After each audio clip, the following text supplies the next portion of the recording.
Okay, I'm going to go ahead and start recording now. Today's date is March 22nd, 2019. I'm in Peterson, Iowa, interviewing Carl Swede Erickson. And could you spell Swede for me? How's that spelled? Swede. Okay, we'll get to that story in a little bit. So could you start with telling me when is your birth date? January 7th, 1923. Okay, and where were you born? In a farmhouse between Webb and Gillett Grove. Okay, is that in Iowa? Yes, sir, right to the east of us here. Small little town. Okay, were you born at home or in the hospital? At home. At home. Was that pretty common back then? Yes. Okay. Do you have any siblings? You mean, do I have any children? No, siblings, brothers and sisters growing up. Yes, I have 6 sisters. 5 sisters. There's 6 in the family. Okay, and you're the only boy. I'm the rose amongst the thorns. Where did you fall into the order of the ages? Number 2. No, so you're almost the oldest. You had a lot of little sisters to look after. Right. What was your life like growing up during that time? Kind of bad because I lost my mother when I was 11. And I was more or less kind of turned loose. And they caught up with me. And they made a man out of me. Do you remember the Great Depression? Oh, yes, very well. What was your life like because of that time?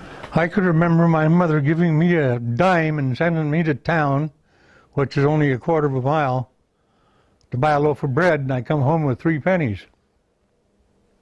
7 cents for a loaf of bread. You were lucky that you even had that dime. We saved the cream from the milk to sell so you could buy sugar and flour and things you never got any real candy or ice cream. That was a real treat back in them days. Even fruit was. So did you also help out on the farm as part of your chores? Yes. What kind of things would you do? What was your responsibility? Usually milking was one of the biggest ones. Milking cows, we done it all by hand.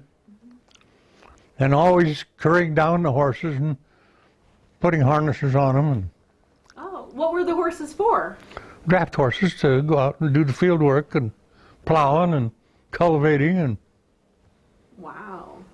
Where'd you go to school? well, my first school was in Ashshire. When I was first went to school. Went to Ashshire, Iowa. Okay. And then I went to country schools, 3 different country schools. And then I ended up in school in Sioux Rapids, Where's Sioux Rapids at? right straight east of us, about 11 miles. Okay. Can you tell me about what a one-room schoolhouse was like? Well, all the classes was together, 1 through 8th grade, and the teacher would separate us when she taught each one. There was only one teacher, and we had an outhouse. In fact, we had 2 of them, one for the girls, one for the boys. And we always had a water cooler inside of the building. It was just a little country building, wasn't too big. And we used to have recesses. I can remember getting in trouble with one of my teachers. I brought my dad's fishing rod and reel to school. We made a loop out of it and put it around gopher holes, and we'd snare gophers with it. And it worked? Oh yes, we caught a lot of gophers. But I got in trouble because a girl come up and wanted to pet one of the gophers, and the gopher bit her. And of course the teacher found out. That was the end of our gopher trapping. Oh. So what year did you graduate from high school then? I did not graduate. I had to quit in the 9th grade to go to work to help support the family. And well, it wasn't my family. I was with another family at that time. But Okay. see, my mother died when I was 11, and they separated us kids and put us in different homes around Sioux Rapids. Was it family you were staying with, like aunts, uncles, or was it just other families that took you in? It was just other families that took me in. And I more or less worked from my room and board and going to school. Really? They were real good people. So what was the name of these people that helped raise you? Mel Hunt was the name of the first guy that I stayed with, and Norman Olson was the second one that I stayed with. Okay. So, did you get any more education then after that, or some sort of GED, or you're just through ninth grade? Nothing, but after I got out of the service, I took the GI Bill to be a blacksmith. Okay, so a trade school. Trade school, yep. Okay. Well, do you remember the day that Pearl Harbor was bombed? Oh, very well. Can you tell me that story of that day? I was on a street talking to a stranger in Des Moines. And at the time I was working in the Butterfly Cafe. He told me that Pearl Harbor had been bombed. That's the first that I had heard about it. What'd you think? Well, I wanted to re-enlist, or wanted to enlist, but I wasn't old enough. Oh, how old were you? I think I was 17. And of course I didn't have nobody to sign for me, and so I couldn't go in. So. Okay. Over this time, did you keep in contact with your sisters? Somewhat, not altogether. By the way, they're all gone but one of them. Okay. My youngest one, Josephine, she's up in Spencer. Okay. So, when did you actually get into the military? I was up for draft when I got to be 19. And I knew I was going to be going pretty quick because the draft board warned me I would be, so I enlisted. Thought I could go where I wanted to. I wanted to go in the Navy, but I didn't get there. Sent me to Fort Knox, Kentucky. So you enlisted, Yes, and then they still sent you to the Army. right. That's why they needed him. All right. Well, how'd you end up feeling about that? I guess the Army's an okay place. No, I'd like the Army real well. In fact, it's my favorite yet today. Mine too. So where did you do your basic? Fort Knox, Kentucky. Okay. I was only 3 days in Des Moines before I was shipped out. And I was shipped out in June, and I remember I got out of the train down in Fort Knox. Yes. And it was hot, miserable weather. Of course, I had been basic training in June and July, the hottest part of the year. What do you think about that basic training? Well, it was tough, but I was a farm boy and was pretty well muscled up anyway, so it didn't bother me that. A lot of them had a lot of trouble getting in shape. But I think when I got done with basic, I was probably in the best shape I was ever in my whole life.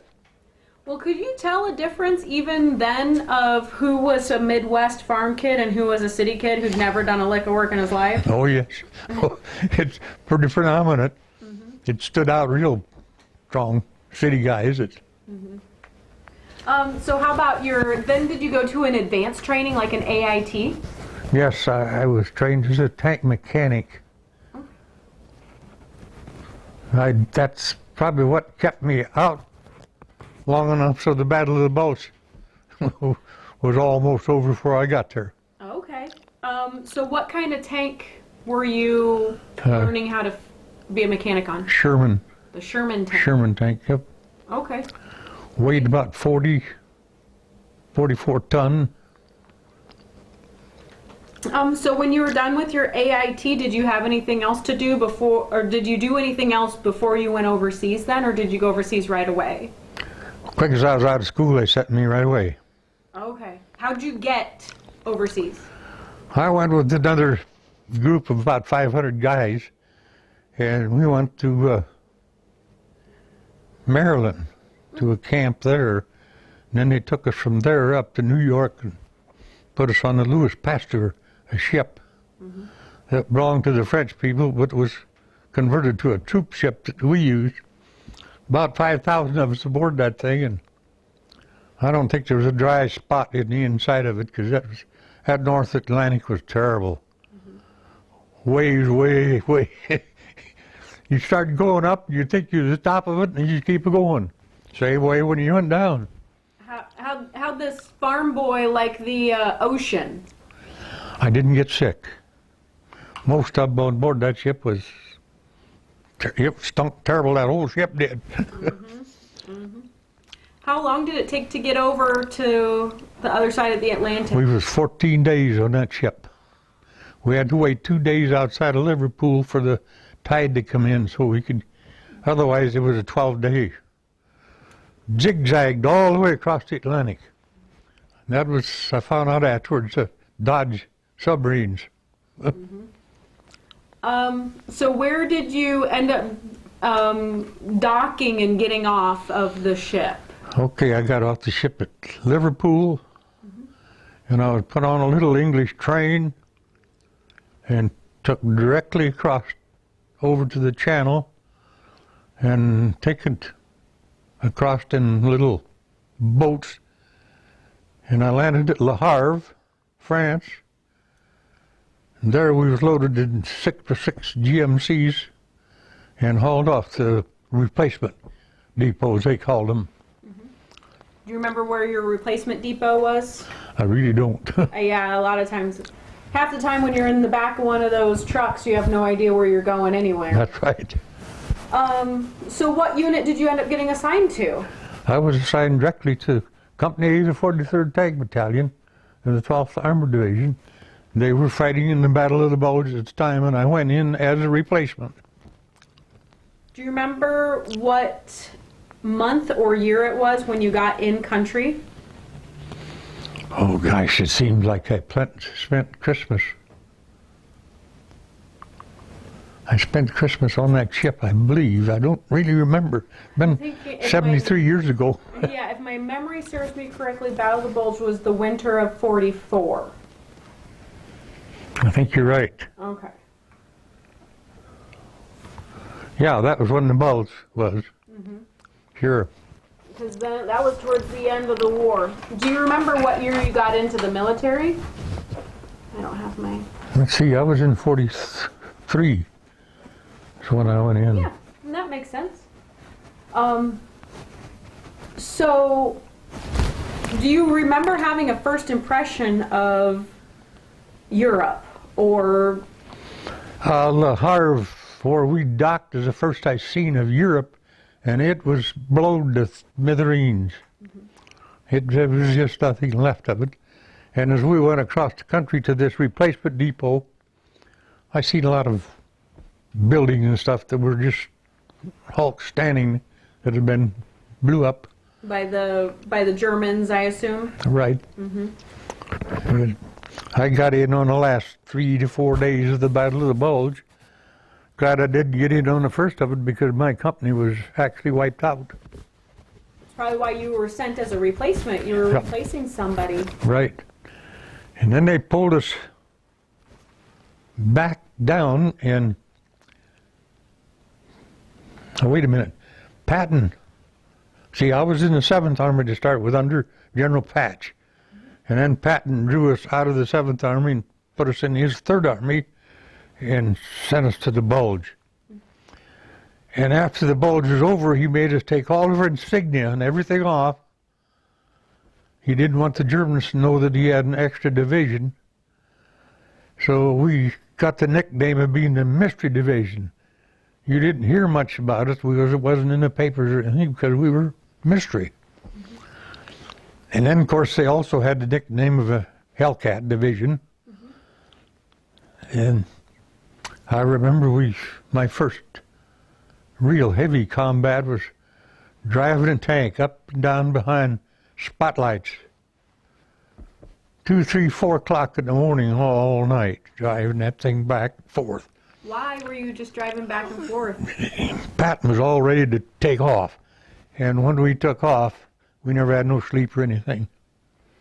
And 70 hours from Trier to the Rhine River. Awake. We got there in 70 hours. Did you ever meet Patton? I seen him from a distance. He was standing in a GMC 6x6 truck up on the hood of it, preaching to us. I was probably 50 yards away, or I could hardly hear him, but I can remember him saying that he was going to get to the Rhine River first if it took a 6x6 to haul the dog tags back. I actually heard him say that. So, but I never, you know that famous picture that they had of him watering the Rhine? You see that? I was there, but I didn't see that. I was there at that bridge that we'd captured there. So you got to the Rhine first. We was what they call rat race, going across France and Germany, and Full speed. once he got things rolling, he never stopped. He'd fill our tanks up at night. This Red Ball Express, they called it. Bunch of colored guys that drove these trucks loaded with gasoline, 5-gallon cans. They'd pull up next to the tank, and them guys are out of them trucks right now, helping us dump them 5-gallon cans. You know, we held 185 gallon, and 5 gallon at a time. Took quite a while to put it in there.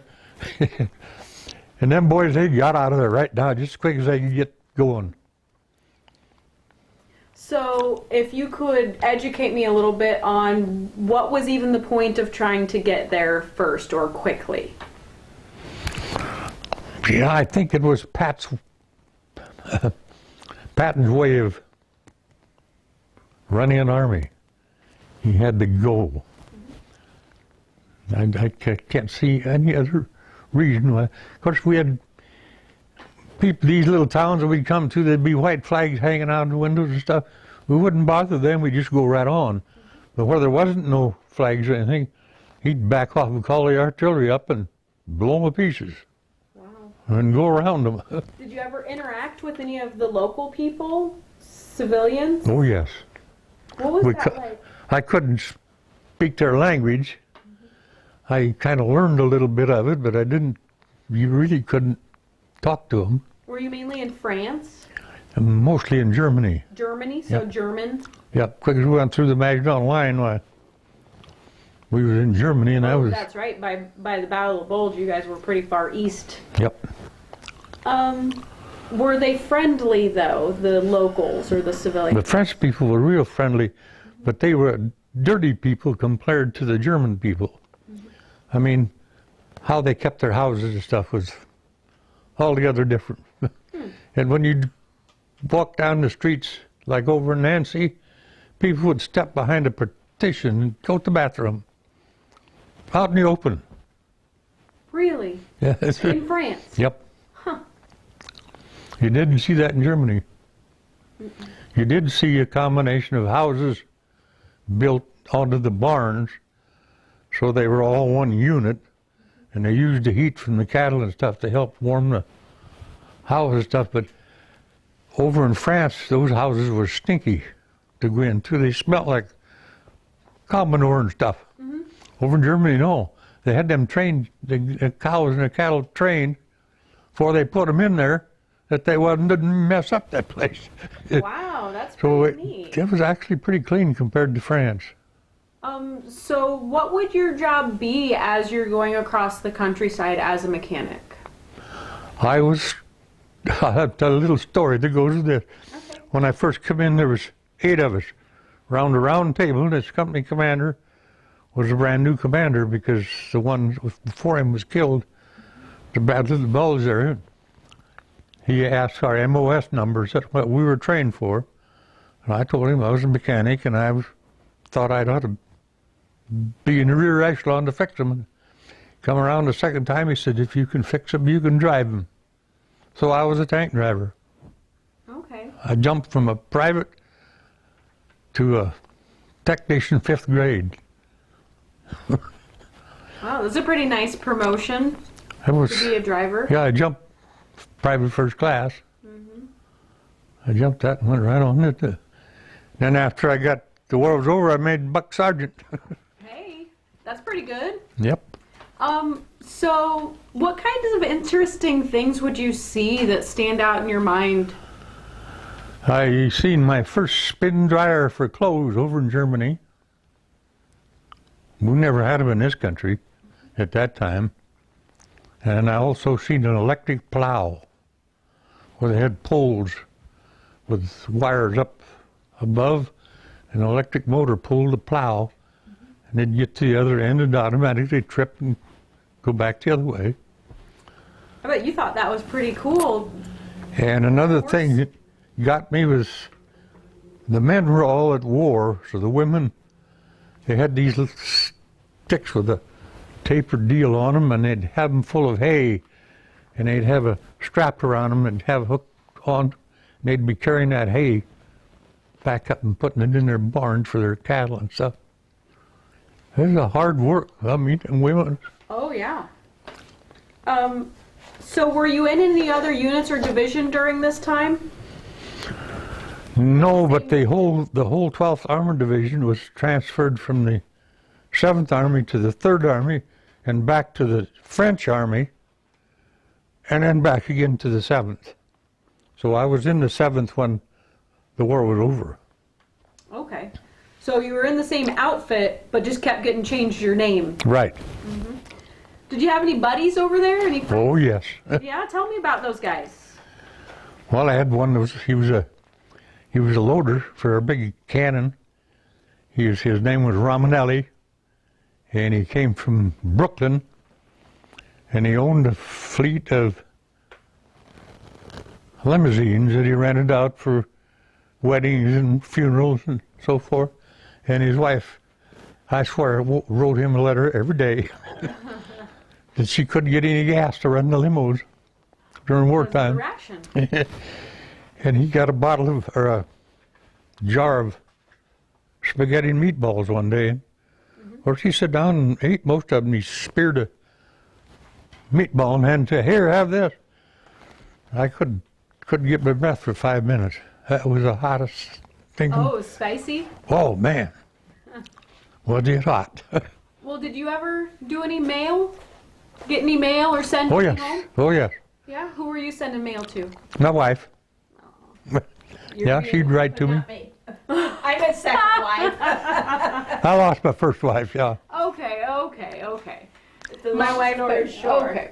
His wife and my husband were brother and sister, so we had known each other 30 years before.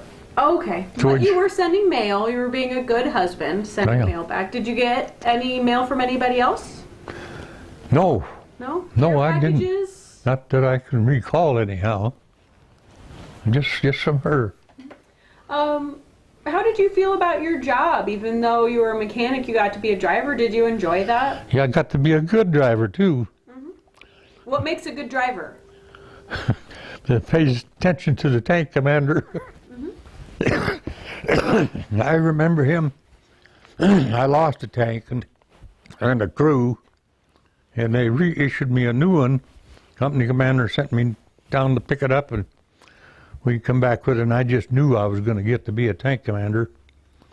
And he had these other 4 guys lined up, and he says, "Here's your crew," he says. And he introduced Wiggins as the tank commander. Well, Wiggins never knew nothing about a tank. He was a forward artillery observer, but he had experience. And he got me off the corner and he gave me a lecture how he wanted me to run that tank. He didn't want me jamming around. He wanted to take off easy so the gunner had time to get on target. Never to shut that engine off while we were in combat. We didn't either. So you said you lost a tank? Yeah, Where did it go? it went boom. Were you inside when that happened? I was halfway out. Can you tell me that story? I'm interested to see how that transpired. Well, the tank commander that I had knew better than what he did. We was in, I think, Swineford. I'm not just remember what town it was, but there was a river. The company commander told us to stay away from that river. If we seen it, back off, because he says there's guns on the other side. Well, Wiggins, he had to see the river. There was a gun across the other side. So I lost the tank and the crew. I got burnt, all the hair off my legs and everything, and I survived it anyhow. Well, the rest of them didn't. You just hopped right out? I was halfway out when it got hit. I seen it coming and nothing I could do about it. It's true. Yeah. Did you have names for your tanks? Anticipation. That was your tank's name? Yep. So with your new tank, that was the one that was called Anticipation, and you got a new crew. Did you get along with that new tank commander? That was the one I was talking about, Wiggins. Okay. He was the one that come in as new. Yep. I was blessed with a gunner that had trained or had taught gunnery in Fort Knox for 2 years before he come over. So we didn't have no trouble with him. If something had to be shot, why he could hit it. And right now. That's good. That's a good thing to have in a gunner. You bet. So was there even a daily routine? What kind of things would you do? Where would you sleep? That kind of stuff. I could say this, the levers in the tank were so far apart, and if I had my helmet on, I could hang my head between them two levers that would support that helmet, and that's the way I'd sleep. The inside of the tank was painted white, pure white. So when you got down in it, you got all buckled up, you could still see fairly good. And of course, shed light coming down through your periscope and stuff. But had a few pin-ups inside, and in behind my driver's panel, instrument panel, that's where I kept all my booze that I liberated. Had a regular booze cabinet back there. But that was pretty prevalent over there. There's lots of liquor over in Germany of all kinds. And after the war was over, the beer that they gave us was lousy. It was terrible. I couldn't even drink the stuff. You got used to the good stuff? I got used to the good stuff. Tell me where the driver sits for somebody who's never been in a tank before. Can you explain to me so I can visualize that? Okay, you sat on the same side as you would in the car. Okay. And you had a shift lever on the side, two steering levers in front of you, and a gas pedal, and the instrument panel off to the left. And that's all. You had no brakes. The only brakes you had was them two levers to stop you. And you could slide on them cobblestones awful easy. You had to be careful going around. If you was on a street, the thing would start sliding on you. And I lost it one time right outside of Munich. We was on a road march going into Munich, and I was watching the stuff that was parked alongside of this big highway that they had over there, Reichsbund they called it. They had airplanes and everything parked back. And the convoy got away from me, and I tried to catch up with it. Going into Munich, there was a round curve, and there was streetcar tracks, and I started sliding. Sure enough, I hooked the streetcar track, took out 3 bogie wheels on the side and broke the track. There we sat. And that'll get you laid up for a while till somebody... Well, it's a good thing you're a mechanic. Did you fix it? No, I let ordnance come up and take care of it. They had the equipment and everything to do it with. So were you pretty much in the field the whole time? You were with your tank the whole time, or was there a rear you could go back to? I was figured up to the day. I was 59 days in actual combat. But we covered many. I ended up down in Austria. Really? Yep. So you went all the way through. I wasn't very far from where Hitler's summer retreat was. I never got to see it, but... Baumgarten. Yep. So while you were out in the field living, what kind of food would you have available? Oh golly, we got the best C rations, K rations, 10 and 1 rations. I can remember a guy, we had little gasoline heaters that we could heat, that we could carry in a tank, you know, and we'd use tank gas in them, and we'd put our food in mess kits and heat it up. And one of the guys, he wasn't my tanker, in another tank, he had set a can of hash on top of the stove and never made a hole in it. And it blew up. It burned him pretty good. Was there ever any actual food available with the locals, bread or fruit or anything you could pick up along the way? Or I can tell you a little story that goes with that. Actually, no, they really didn't have any food to mount anything. But we were billeted in a little town of Westhausen, Germany, and I was in charge of the upper barracks, the guys up there. And two of my guys, this old lady that we took the house away from, she'd come every day and clean the house and did everything. And of course, we'd give her some C rations or something, tickled to death to get. One day, two of them guys upstairs killed two of her chickens. We're going to have fried chicken. Well, that's actually her food, all she had to live on. I didn't know it afterwards. I couldn't understand her to start with, and she was just upset to no end that they would kill her chickens, you know, what she had to live on. And I went down to the mess hall and asked the sergeant if he could give me some coffee because those Germans hadn't had coffee for years. Well, I got one of those 4-gallon square. He just give me the whole can. Brick, Here, take this up and give it to her. Well, you just thought I'd give her a gold mine. She could trade that coffee for anything she wanted. you're a good person. So how about the weather over there? Do you remember the weather? Did it remind you of home at all? Real cold when I first got there, but it got warm along in May. It started to warming up quite a little bit. And then it got hot. Well, I wasn't there that long because Okay. they put me on a ship right away and I was headed for Japan. But those bombs were dropped when I was in the middle of the Atlantic Ocean. So were you in Germany during VE No, Day? I was on a ship. So even before VE Day, before you were headed over. I was headed for Japan. Do you remember when the war was declared over, though? Were you on that ship? Oh yeah, we had a celebration on ship, but wait a minute. I'm ahead of my story. No, that happened while I was still in Germany.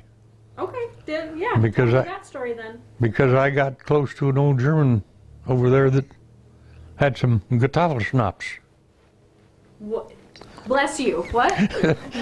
Oh, it's a German vodka. Okay. In fact, he used it in his little motorcycle. But he says, I could understand. He could understand English enough that he told me he didn't write it very much because he didn't like the American people to take it away from him. So he just had it hid. But I got a 5-gallon bucket of that Getaffelschnaps, he called it.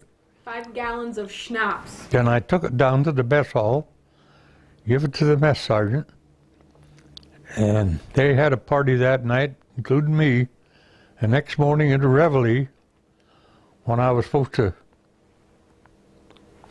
turn my men in, not a soul showed up. He was hungover so bad it was pitiful. But they had a party. Because you were celebrating the war being over, Yep. right? Oh. And you didn't want to keep the schnapps because you weren't going to be there much longer, so you didn't want to Well, put it in at that time, we didn't know what we was going to do. Yeah. We were up for police duty, actually. You know, to police the German people, but we never got to really carry that out. Okay. So tell me how you got out of Germany then? How'd you get back onto a boat headed to Japan? We were hauled out in them 6x6s, and I was in Camp Lucky Strike. Maybe you heard about it. Oh, yeah. And I had won a whole bunch of money in a trap game. And I even won a bag of diamonds. Guy threw them in a pot, and I happened to win it. Where are they? Are they here? Are the diamonds here? Oh no, they're still over at Camp Lucky Strike, buried. They said they was going to inspect everything that we was going to take aboard the ship. So I knew if I got caught with them things, I'd be in big trouble. So I just dug a hole of sand that's probably still over there. But I often wondered where they come from to start with. If they were taken out of a church cross or what, I have no idea where they did come from. I had an accordion too. I was trying to bring home, but they wouldn't let me bring it. Did you have anything you were allowed to bring home? I sent a lot of stuff home. There's only one thing that I never got home. I got up down in Munich, Germany. I liberated a silverware set. It had gold inlay on the handles and a pearl inlay on top of that. And I was sending 6 pieces at a time home. And I sent the whole batch home, not a piece got home.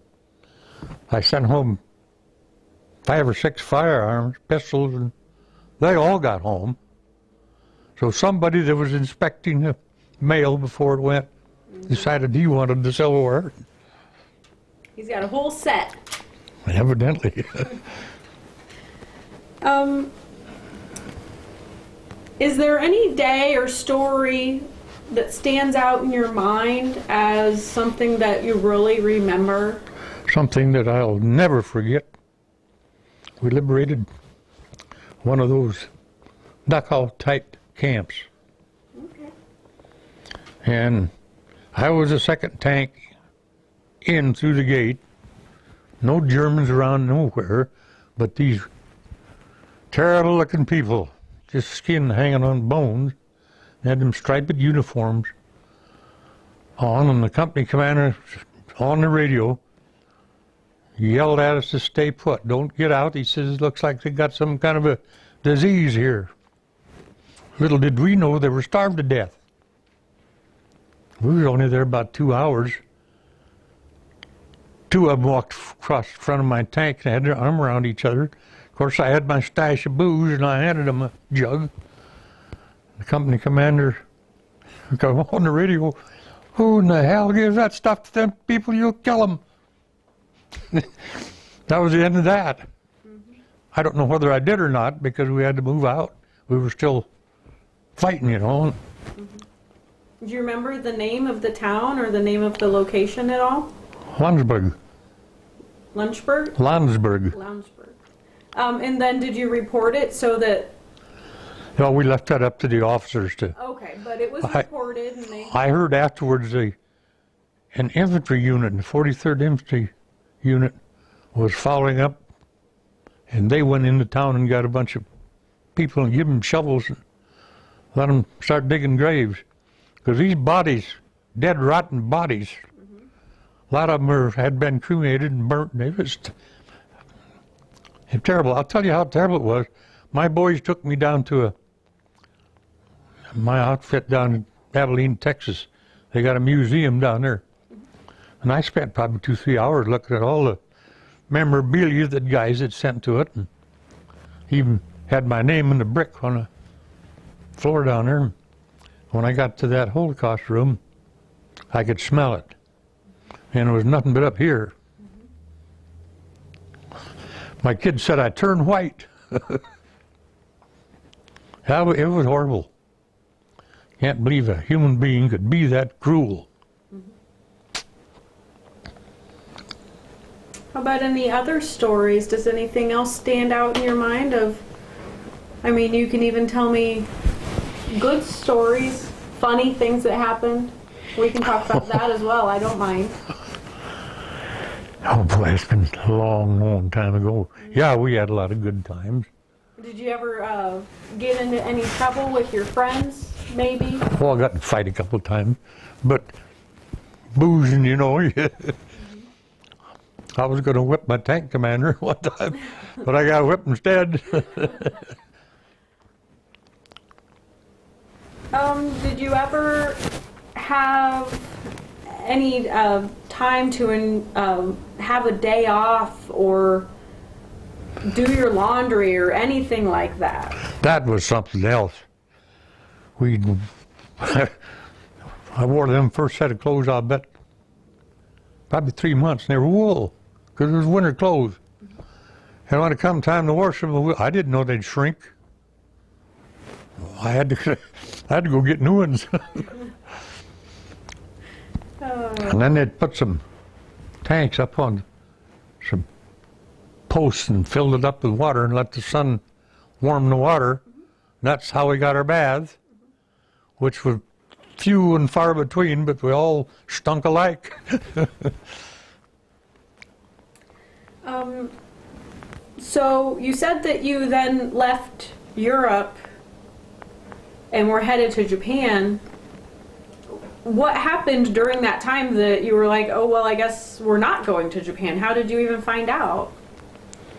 I really didn't know until after I got home that that's where I was headed. Oh, okay. They never told us. Okay. They never told us, but I'm sure that's where I was headed because there was a lot of them pulling on the guys that had come there with the least amount of hours over there. They were going first. Okay, so you got to come back to the United States first. Yes. And I've ate the best steak I ever had, and haven't had one that good since. I've also heard that that's when you have your best glass of milk. It's coming home. That's when the milk is the best. Your first one coming home. I don't remember the milk so much as I did that steak. It was a T-bone steak. It was upstate New York, or what Camp Shanks or some camp where they took us, you know, and debriefed us and everything. Put us on an electric train and sent us down to Philadelphia. Philadelphia, we got into another train going across country, and it stopped someplace, and somebody had a case of PM Deluxe whiskey. They got aboard that car that we was in. Before we got to St. Louis, why, it was gone. And then I and a fellow by the name of Alan, my buddy, we went to a show in St. Louis because we had a lot of time. They were debriefing us and everything like that, you know. And we went to a show, and great big explosion on the screen. And I and him lit between the seats and then on the floor. Just unconscious, the way things like that happen. We'd been ducking them over Germany. That big explosion was so... And what was it? Just a movie. Just a movie? With a big explosion in it. Yep. It portrayed in such a way there was an explosion that put us both in between them seats on the floor. Hit the deck. Oh, did we ever? Look at each other and, what in the world's going on? We're back in the States. Well, what was it like coming home? Well, we had quite a little bit of fun, but we were restricted every now and then for debriefing and all that stuff. They finally discharged us. I was discharged. I headed for home, and I took the bus, I believe. No, I didn't either. I bought a car with my mustering out pay. I bought a Model A Ford. I drove it home, and my wife and my daughter was staying with her folks. And I pulled in the yard to this old Model A, and there was a team of horses standing out in the yard, and this little kid down there picking cockleburs out of the horse's hoof. Well, I knew it was Judy, my daughter, and I run and picked her up. I'm afraid the horse was going to step on her. Oh, she bawled her head off. She didn't know me from Adam, you know. How old do you think she was? Well, she couldn't have been over a year and a half. Oh, okay. Real young. How long were you overseas total? I never did figure that out. I probably wasn't over there that long, actually. I come home in August. So I went over, say, in January and August, About 8 months. about that, yeah. That's a long time. So when you came home, what did you do? Well, I pretty much did nothing for quite a while. My wife, she would not sleep with me. I was too hyper, she's afraid I was gonna hurt her. You weren't But- sleeping well, is what you're saying. No, I'd have nightmares of who laid the chunk. But I finally run into a doctor over here in Peterson, cured me of it, told me what was causing it. I still can't understand how he did it, but he got me out of it. Really? A fellow by the name of Dr. Schlichtenmeyer. He was a Navy doctor. Did he give you something for it? No, he just talked to me. He told me what was happening when just as I was going from being awake to going to sleep. My mind didn't take over quick enough, and I'd stop breathing, and my heart rate would slow clear up, and I'd start having hallucinations. Wake me up, and I'd be a mess. I'd lay a little bit, and I'd get over it. But I haven't been bothered with it for, I'll have a flashback once in a while, just a nightmare, But in fact, they've got me on PTSD pills right now. Does it help? Oh, yeah. Yeah. No, I think so. So I think just part of that healing process is just knowing what's going on, because so many folks came back and they didn't know what was going on. They thought they were the only one because nobody talked about it. I never run into an atheist over there. True. So what was your highest rank that you achieved? Buck sergeant. Okay. What life lessons do you think you learned from your experience in the military? I'd have to say that probably listening to what you're told. I've kind of got away from that anymore, but it kind of evaporates after you've been away from it for quite a while. I'd say that would be the listen to orders. You more or less, you've done everything they said. They usually knew what was right and what was wrong. Just like when I lost that first tank, if that tank commander to listen to what he was told, we wouldn't have lost it. What advice would you give to a young person who's interested in joining the military? Join it. They make a man out of you. Or a woman? Yep, that's right. We didn't have the women over there. When I was inducted into Des Moines, they had that WWII detachments down there, and they were everywhere. Them WWIIs were. Yeah. Everybody wanted to get stationed in Des Moines so they could be near the WWIIs. Right. That was after I was left Des Moines. When I was a civilian yet, I was a bellhop in the Savory Hotel, and they took over the Savory Hotel, I guess, for some of their building and sleep quarters and such. Are you proud of your service? Would you do it again? I sure would. I have an awful lot of respect for the flag, what it stands for, and how people can desecrate it beats me. All right. Are there any other questions that I did not think to ask that you'd like to talk about with your time in service, or any other stories? I feel like you've got a lot more. There's a lot of them, no doubt. Did you ever hear them dummy tanks that they made? I heard about them, but did you ever see one? They were balloons that they blew up. They looked like a tank. Yeah, when we were running back and forth behind those high-powered lights before Patton took off, well, they had a bunch of them Did you ever read that article I had in the World War II magazine? No. I should see it. I got one here.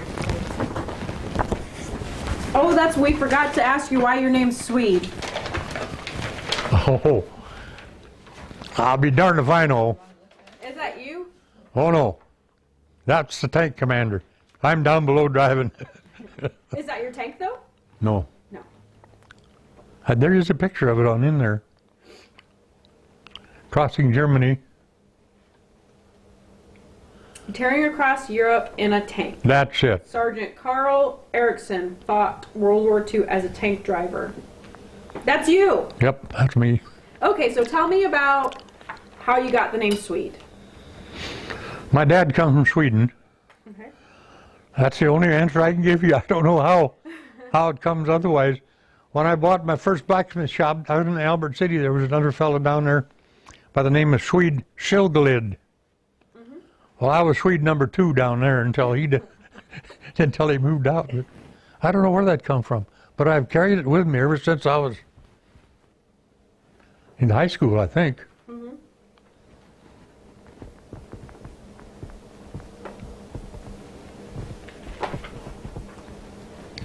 Yeah, these are great pictures. You can take pictures of those and send them to me.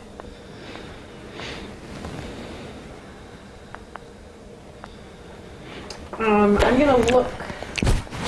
Like that on the table. Yeah. Oh, no, I was gonna actually have Carl. I like calling you Carl because it makes me sound like You know what my sisters call me? Norman. Norman. Why is that? That's his name. I know, that's second of a name. That's You know what my sisters call me?